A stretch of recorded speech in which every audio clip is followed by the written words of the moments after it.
ನಮಸ್ಕಾರ ಸ್ನೇಹಿತರೆ, ಎಲ್ರಿಗೂ ಶುಭ ದಿನ. UI ಫಿಲಮ್ ನೋಡ್ಕೊಂಡು ಬರ್ತಾ ಇದ್ದೀನಿ. ಮನೆಗೆ ಹೋಗಿ ಕೂತ್ಕೊಂಡು ಕ್ಲೀನಾಗಿ ಡೀಟೇಲಾಗಿ ಹೇಳೋಣ ಅಂತ ಅಂದ್ಕೊಂಡೆ. ಸಾಕಷ್ಟು ವಿಷಯಗಳು ತಲೆಗೆ ಬಂದಿದೆ, ಮರ್ತೋಗ್ಬಿಡುತ್ತೆ ಸುಮಾರು ವಿಷಯಗಳು ಹೇಳೋದು. ಹಾಗಾಗಿ ಥಿಯೇಟ್ರಿಂದ ಹೊರಟು ದಾರಿನಲ್ಲಿ ಹೋಗ್ತಾ ಕನಕಪುರ ರೋಡ್ ಪ್ರೆಸ್ಟೀಜ್ ಫೋರಮ್ ಮಾಲು ಇಲ್ಲಿಂದ ನೋಡ್ಕೊಂಡು ಹೋಗ್ತಾನೆ ಹಿಂಗೆ ರಿವ್ಯೂ ಕೊಡ್ತಾ ಇದ್ದೀನಿ. ಉಪೇಂದ್ರ ಅವ್ರ ಡೈರೆಕ್ಷನ್ನು UI ಇವತ್ತು ರಿಲೀಸ್ ಆಗಿರೋದು. ಅವರು ಅಲ್ಲಿ ಕೊಟ್ಟಿರೋದು ಕ್ಯಾಪ್ಷನ್ನು ಯೂನಿವರ್ಸಲ್ ಇಂಟೆಲಿಜೆನ್ಸ್ ಅಂತ. ಸೊ U/A ಅಥವಾ A ಸರ್ಟಿಫಿಕೇಷನು, ಅಥವಾ U ಸರ್ಟಿಫಿಕೇಷನು ಇದೆಲ್ಲ ಬಿಟ್ಟು U/I ಅನ್ನೋ ಒಂದು ಹೊಸ ಸರ್ಟಿಫಿಕೇಷನಲ್ಲಿ ಬಂದೆ ಅನ್ನೋ ನೋಡಿಸಿದ್ದಾರೆ. ಬಟ್ ಆ ಥರದ್ದು ಯಾವುದೋ ಮೋಸ್ಟ್ಲಿ ಗೌರ್ಮೆಂಟಲ್ಲಿ ಆಗಿಲ್ಲ, ಬಟ್ ಅದನ್ನು ಒಂದು ವಿಭಿನ್ನವಾಗಿ ತೊಗೊಂಡಿದ್ದಾರೆ. ಆಮೇಲೆ ಸಾಕಷ್ಟು ವಿಷಯಗಳು ಇಲ್ಲಿ ಹೇಳಬೇಕು ಅಂತ ಹೋಗಿದ್ದಾರೆ. ಸ್ಟಾರ್ಟಿಂಗ್ನಲ್ಲಿ ಸ್ವಲ್ಪ ಲ್ಯಾಗ್ ಅನಿಸುತ್ತೆ. ಆಮೇಲೆ ಇದು ಫಿಲಮ್ ಜನರಲಾಗಿ ಸ್ಟಾರ್ಟ್ ಆಗ್ಬೇಕಾದ್ರೆ ಹೀರೋಗಳು ಮಾಸ್ ಎಂಟ್ರಿ ಕೊಡ್ತಾರೆ.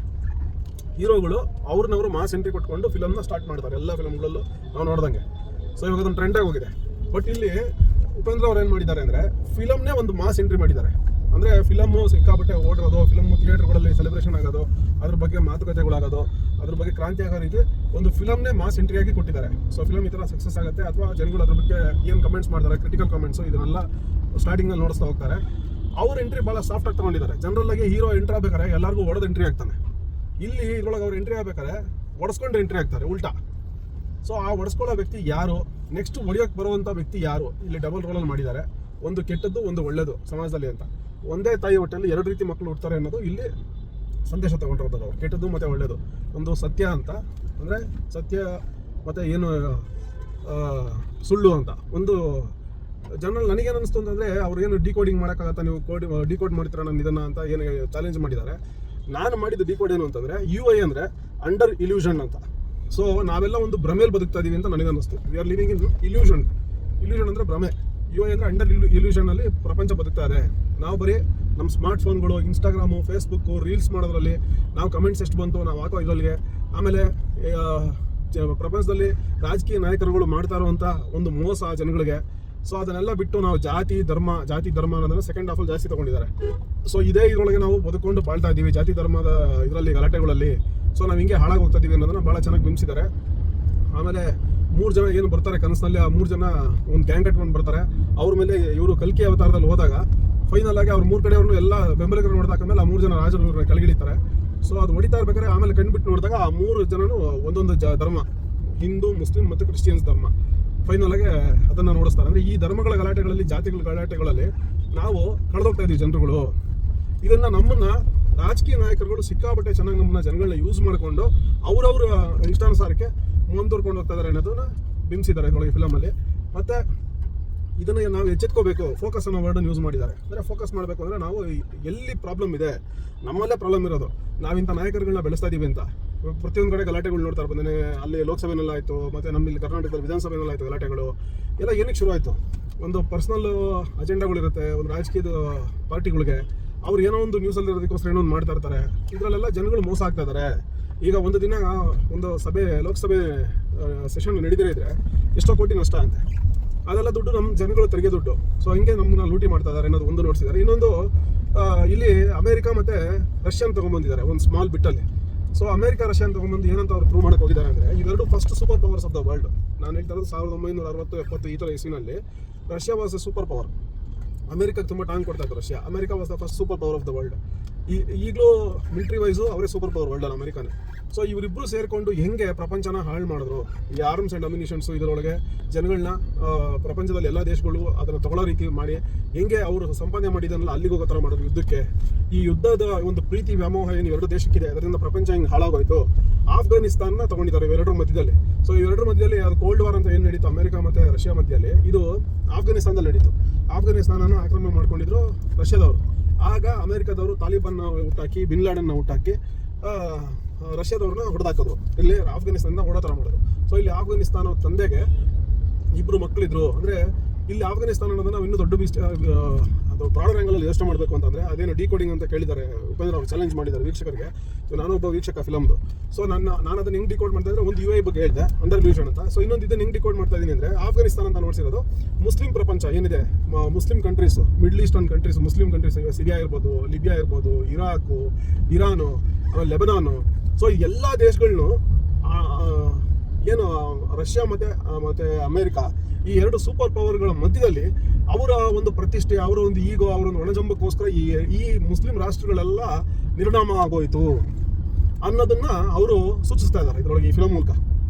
ಸೊ ಮುಸ್ಲಿಂ ರಾಷ್ಟ್ರಗಳು ಎಲ್ಲ ಒಂದಾಗಿ ಅವರಿಬ್ಬರನ್ನು ದೂರ ಇಟ್ಟರೆ ಆಗ ಅವರು ಶಾಂತಿ ನೆಲೆಸುತ್ತೆ, ಅವ್ರ ದೇಶದಲ್ಲಿ, ಅವರ ದೇಶಗಳಲ್ಲಿ, ಅವರ ಇದರಲ್ಲಿ ಶಾಂತಿ ನೆಲೆಸುತ್ತೆ ಅನ್ನೋದನ್ನ ಈ ಮೂಲಕ ಒಂದು ಸಂದೇಶ ಸಣ್ಣದಾಗೆಲ್ಲ ಕೊಟ್ಟಿದ್ದಾರೆ ಅಂತ ನನಗೆ ಅನ್ನಿಸ್ತು. ಸೊ ಅದು ನಡೀಲೇಬೇಕು ಆ್ಯಕ್ಚುಲಿ ಅದು. ಯಾಕೆಂದರೆ ಈ ಯುದ್ಧಗಳಲ್ಲಿ ಇದರೊಳಗೆ ಲಕ್ಷಾಂತರ ಜನ ಹುಟ್ಟೋದ್ರು.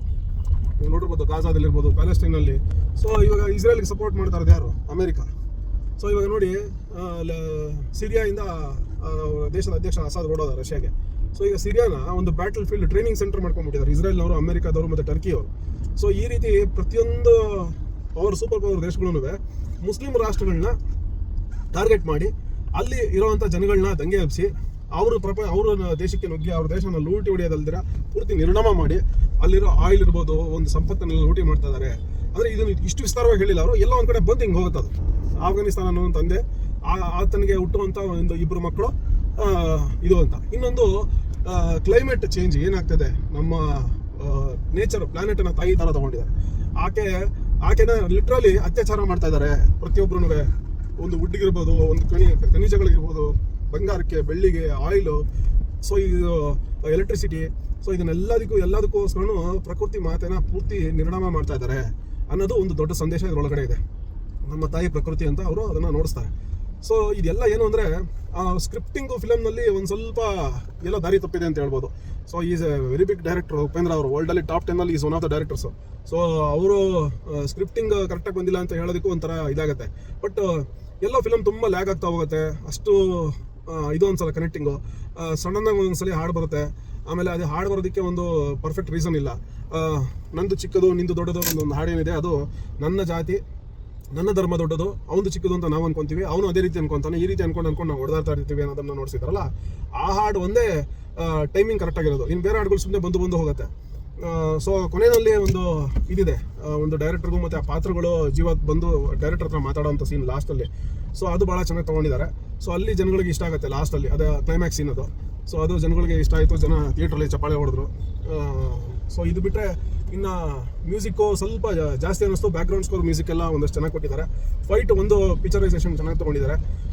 ಮುಂದೆ ಪ್ರಪಂಚ ಇದೇ ರೀತಿ ಜನ ಹಿಂಗೆ ಮುಂದುವರ್ಕೊಂಡು ಹೋದರೆ ಮುಂದೆ ಲೈಫಲ್ಲಿ ಯಾವ ರೀತಿ ಎಂಡ್ ಆಗ್ತಾರೆ, ಇನ್ನೊಂದು 20-30 ವರ್ಷಕ್ಕೆ ಇದೇ ಜಾತಿ ಧರ್ಮಗಳ ಗಲಾಟೆಗಳಲ್ಲೇ ಸಿಕ್ಕಾಕೊಂಡಿದ್ರೆ ನಾವು ಇನ್ನೊಂದು 20-30 ವರ್ಷಕ್ಕೆ ತಿನ್ನೋ ಒಂದು ತುತ್ತು ಅನ್ನಕ್ಕೂ ಒಂದು ಬಾಳೆಹಣ್ಣಿಗೂ ನಾವು ಹೊಡೆದಾಡುವಂಥ ಪರಿಸ್ಥಿತಿ ಬರುತ್ತೆ. ಈಗಲೇ ಎಚ್ಚೆತ್ಕೊಂಡು ನಾವು ಇದನ್ನೆಲ್ಲ ಬಿಟ್ಟು ರಾಜಕೀಯ ನಾಯಕರುಗಳಿಗೆ ಗುಲಾಮರಾಗಿರೋದನ್ನು ಬಿಟ್ಟು ನಾವು ಅವ್ರ ಹತ್ರ ಪ್ರಶ್ನೆ ಮಾಡಿ, ಏನು ಅವ್ರದ್ದು ಪೊಲಿಟಿಕಲ್ ಆ್ಯಂಗಲ್ ಇಟ್ಕೊಂಡಿದ್ರು ಉಪೇಂದ್ರ ಅವರು. ಸೊ ಅದೇ ರೀತಿಯೇ ನಾನು ಅವ್ರನ್ನ ಪ್ರಶ್ನೆ ಮಾಡಿ ನಾವುಗಳೆಲ್ಲ ಅದಕ್ಕೆ ಪ್ರಜಾಕೀಯ ಅಂತ ಏನು ಮಾಡಿದ್ರು, ಪ್ರಜೆಗಳೇ ನಾವು ಇನಿಷಿಯೇಟಿವ್ ತೊಗೊಂಡು ಮುಂದುವರೆದ್ರೆ ನಮಗೆ ಒಳ್ಳೆ ಬಾಳು ಬದುಕು ಮುಂದೆ ಇದೆ ಅನ್ನೋದನ್ನು ಈ ಮೂಲಕ ನೋಡ್ಸೋದಕ್ಕೆ ಅವರು ಪ್ರಯತ್ನಿಸಿದ್ದಾರೆ. ಸೊ ಇದರಲ್ಲೊಂದು ಸಂದೇಶನೂ ಕೊಟ್ಟಿದ್ದಾರೆ. ಅಂದರೆ ನಾವು ನಾರ್ಮಲ್ ಜನಗಳಿಗೆ ಎಲೆಕ್ಷನ್ ಟೈಮ್ನಲ್ಲಿ ಭಾಷಣ ಮಾಡ್ಕೊಂಡು ಹೋದರೆ ಜನಗಳಿಗೆ ಅರ್ಥ ಆಗಲ್ಲ. ಒಂದು ಫಿಲಮ್ ಮಾಧ್ಯಮದ ಮೂಲಕ, ಈ ಮಾಧ್ಯಮದ ಮೂಲಕ, ಚಿತ್ರ ಮಾಧ್ಯಮದ ಮೂಲಕ ನಾನು ಹೇಳಿದ್ರೆ ಜನಗಳಿಗೆ ಇಂಪ್ಯಾಕ್ಟ್ ಆಗುತ್ತೆ ಅನ್ನೋದನ್ನು ಇದರಲ್ಲಿ ಹೇಳಕ್ಕೆ ಹೋಗಿದ್ದಾರೆ. ಸೊ ಇದಿಷ್ಟು. ಆಮೇಲೆ ಇದರೊಳಗೆ ಹೀರೋಯಿನ್ ಕ್ಯಾರೆಕ್ಟರ್ನ ಒಂದು ಪ್ರೀತಿಗೆ ಹೋಲಿಸಿದ್ದಾರೆ. ಆಕೆ ಒಂದು ನಿಷ್ಕಲ್ಮಶವಾದಂಥ ಒಂದು ಲವ್. ಸೊ ಕೊನೆಯಲ್ಲಿ ಸತ್ಯ ಹೇಳಕ್ಕೇನು ಬರ್ತಾನೆ ಸತ್ಯ, ಅವನ್ನ ಜನ ಕಲ್ತ್ಕೊಂಡು ಹೊಡಿತಾರೆ. ಜಾತಿ ಧರ್ಮ ಎಲ್ಲ ನಾವು ಸೃಷ್ಟಿ ಮಾಡ್ಕೊಂಡಿರೋದು, ನಮ್ಮನ್ನ ದೇವರು ಸೃಷ್ಟಿ ಮಾಡಿದ್ದಾನೆ. ಸೊ ನಾವು ಜಾತಿ ಧರ್ಮ ಇದನ್ನೆಲ್ಲ ಸೃಷ್ಟಿ ಮಾಡಿಕೊಂಡು ನಾವು ಹಾಳಾಗೋಗ್ತಾ ಇದೀವಿ ಅಂತ ಹೇಳ್ಬಿಟ್ಟು ಒಂದೇನು ಕಲ್ಕಿ ಚಾಲೆಂಜ್ ಹಾಕಿರ್ತಾನೆ. ಅಂದರೆ ನೆಗೆಟಿವ್ ಶೇಡ್ ಇರೋ ಕ್ಯಾರೆಕ್ಟ್ರು, ನೀನು ಅದ್ರ ಮೇಲೆ ತಿಳ್ಕೊಂಡು ನಡಿ ನೋಡೋಣ ನೀವು ಅಂತ ಜನಗಳಿಗೆ ಹಾಕಿರ್ತಾನೆ. ಅದನ್ನು ಮಾಡೋಕ್ಕೆ ಹೋದಾಗ, ಜನಗಳಿಗೆ ಅರಿವು ಮೂಡ್ಸೋಕೆ ಹೋದಾಗ, ಆಗ ಸಡನ್ನಾಗಿ ಜನ ಎಲ್ಲ ಬಿಟ್ಟು ಆಚೆ ಬಂದಿರುವಂಥವ್ರು, ಈ ಜಾತಿ ಧರ್ಮದಿಂದ ದೂರ ಉಳ್ಕೊಂಡಿದ್ದಂಥವ್ರು, ಏಕ್ದಮ್ ಅಂತ ಪ್ರೀತಿಯ ಪ್ರಪಂಚದಲ್ಲಿ ತೇಲಾಡ್ಕೊಂಡು ಆರಾಮಾಗಿ ಸುಖವಾಗಿದ್ದಂಥವ್ರು ಮತ್ತೆ ಆ ಜಾತಿ ಧರ್ಮಕ್ಕೆ ಹೆಂಗೆ ಇಳಿದ್ಬಿಟ್ಟು ಅದೇ ವಿಷಯಕ್ಕೆ ಇಳಿದು ಆ ಸತ್ಯನ ಏನು ಹೊಡೆದಾಕ್ತಾರೆ. ಆಗ ಪ್ರೀತಿ ಅನ್ನೋ ಒಂದು ಹೀರೋಯಿನ್ ಕ್ಯಾರೆಕ್ಟ್ರು ಅವನ್ನ ರಕ್ಷಣೆ ಮಾಡೋಕೆ ಬಂದಾಗ ಅವಳು ಕಾಲು ತುಳಿತದಲ್ಲಿ ಸಾಯಿಸ್ಬಿಡ್ತಾರೆ. ಸೊ ಈ ರೀತಿ ಎಂಡ್ ಆಗುತ್ತೆ. ಸೊ ಇದನ್ನು ಭಾಳ ಚೆನ್ನಾಗಿ ನೋಡಿಸಿದ್ದಾರೆ. ಅಂದರೆ ನಾವು ಇದನ್ನೆಲ್ಲ ಬಿಡಬೇಕು, ಸಮಾಜ ಉದ್ಧಾರ ಆಗಬೇಕು ಅಂತಂದರೆ ನಾವು ಪ್ರೀತಿಗೆ ಒಂದು ಸುಖ ಬಾಳ್ವೆ ಕಡೆಗೆ ನಾವು ಗಮನ ಕೊಟ್ಟರೆ ನಾವು ಮುಂದೆ ಚೆನ್ನಾಗಿರ್ತೀವಿ ಅನ್ನೋದನ್ನು ಒಂದು ಸಂದೇಶ ಇದರ ಮೂಲಕ ಕೊಡಕ್ಕೆ ಹೋಗಿದ್ದಾರೆ. ಸ್ವಲ್ಪ ಒಂದಷ್ಟು ಸೀನ್ಗಳಲ್ಲಿ ಅನ್ವಾಂಟೆಡ್ ಇದು ಬೇಕಿರಲ್ಲ ಅಂತ ಅನಿಸುತ್ತೆ. ಆಮೇಲೆ ಸ್ಟೋರಿ ಒಂದು ಸ್ಪೀಡಲ್ಲಿ ರನ್ ಆಗಲ್ಲ. ಸೂಪರ್ ಫಿಲಮ್ ಏನು ಅವ್ರದ್ದು ಲಾಸ್ಟ್ ಡೈರೆಕ್ಷನ್ ಮಾಡಿದ್ರು ಅಷ್ಟು ಥ್ರಿಲ್ ಇಲ್ಲ ಸ್ಟೋರಿನಲ್ಲಿ. ಅದು ತುಂಬ ಚೆನ್ನಾಗಿತ್ತು ಆ ಫಿಲಮ್. ಸೊ ಇಲ್ಲೆಲ್ಲ ಒಂದು ಸ್ವಲ್ಪ ಸಂದೇಶನ ಗೊತ್ತಾಗುತ್ತೆ ಜನಗಳಿಗೆ ಎಲ್ಲರಿಗೂ. ಬಟ್ ಅದು ಕೊಡೋ ರೀತಿ, ಅದು ಇಂಪ್ಯಾಕ್ಟ್ ಆಗೋ ರೀತಿ ಲಾಸ್ಟ್ ಸೀನಿಗೆ ಮಾತ್ರ ಸೀಮಿತ ಆಗಿದೆ ಅಂತ ಹೇಳ್ಬೋದು. ಓವರಾಲ್ ಆಗಿ ನಾನು ಈ ಫಿಲಮ್ಗೆ 3 ಸ್ಟಾರ್ಸ್ ರೇಟಿಂಗ್ ಕೊಡ್ತೀನಿ ಔಟ್ ಆಫ್ 5. ಸೊ ಅವ್ರ ಫಿಲಮ್ಗಳಿಗೆ ಸಂದೇಶ ಒಳ್ಳೆ ಅದ್ಭುತವಾಗಿರೋದ್ರಿಂದ ನಾವು ರೇಟಿಂಗ್ ಕೊಡೋದಕ್ಕೆ ನಮಗೆ ಒಂಥರ ಇದಾಗತ್ತೆ. ಆದ್ರೂ ಒಂದು ಫಿಲಮ್ ರಿವ್ಯೂ ಮಾಡಿದಾಗ ಒಂದು ಇದು ಮಾಡಬೇಕು ಅನ್ನೋದಕ್ಕೋಸ್ಕರ.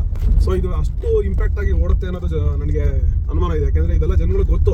ಇದೇನಾಗುತ್ತೆ, ಅವ್ರಿಗೆ ಅವ್ರ ಗಿಲ್ಟ್ ಏನಿದೆ ಜನಗಳ ಒಳಗೆ, ಆ ಗಿಲ್ಟ್ ಕಾನ್ಷಿಯಸ್ನ ಆಚೆ ತೆಗೆಯುವಂಥ ಫಿಲಮ್ ಇದು. ಸೊ ಅದನ್ನು ಎಲ್ಲರೂ ಒಪ್ಕೊಳ್ಳೋದಿಲ್ಲ, ಸಾಧ್ಯ ಇಲ್ಲ. ಯಾಕೆ ಅದಕ್ಕೆ ಅವ್ರು ಸ್ಟಾರ್ಟಿಂಗಲ್ಲೇ ಹಾಕ್ಬಿಡ್ತಾರೆ, ಎದ್ದೋಗಿದ್ರೆ ಇವೆಲ್ಲ ಎದ್ದೋಗ್ಬಿಡಿ, ಆಮೇಲೆ ಇದು ಮಾಡಬೇಡಿ ಅಂತ ಸ್ಟಾರ್ಟಿಂಗೇ ಬಂದ್ಬಿಡುತ್ತೆ. ಇವಾಗ ನಿಮ್ಗೆ ಚಾನ್ಸು ಫಿಲಮ್ ಸ್ಟಾರ್ಟ್ ಆಗೋದೇ ಆ ರೀತಿ, ಎದ್ದೊಡಂಗಿದ್ರೆ ಆಚೆ ಹೋಗಿ ಅಂತ. ಸೊ ಯಾರು ಹೋಗಲ್ಲ. ಮಧ್ಯದಲ್ಲಿ 1-2 ಸಲ ಅನ್ಸುತ್ತೆ ಆ ರೀತಿ, ಎದ್ದೋಗ್ಬಿಡ್ಬೇಕಾಗಿತ್ತು ಅಂತ ಅರ್ಥ ಆಗ್ತಿರೋವಾಗ. ಆಮೇಲೆ ನಿಧಾನಕ್ಕೆ ಅರ್ಥ ಆಗಕ್ಕೆ ಶುರು ಆಗುತ್ತೆ. ಸೆಕೆಂಡ್ ಹಾಫಲ್ಲಿ ಫಿಲಮ್ ಅರ್ಥ ಆಗಕ್ಕೆ ಶುರು ಆಗುತ್ತೆ. ಫಸ್ಟ್ ಹಾಫಲ್ಲಿ ಜನಗಳಿಗೆ ಕ್ವಶನ್ ಮಾರ್ಕಲ್ಲಿ ಇಟ್ಟಿರ್ತಾರೆ. ಸೊ ಇದಿಷ್ಟು ಓವರಾಲು ನನ್ನ ಅನಿಸಿಕೆ ಫಿಲಮ್ ಬಗ್ಗೆ. ನೋಡಿ ಫಿಲಮ್ನ, ನಿಮಗೆ ಇದೊಂಥರ ಡಿಫ್ರೆಂಟ್ ಎಕ್ಸ್ಪೀರಿಯನ್ಸ್ ಅಂತ ಹೇಳ್ತೀನಿ. ಸೊ ಎಲ್ಲರಿಗೂ ಧನ್ಯವಾದಗಳು, ಶುಭ ದಿನ.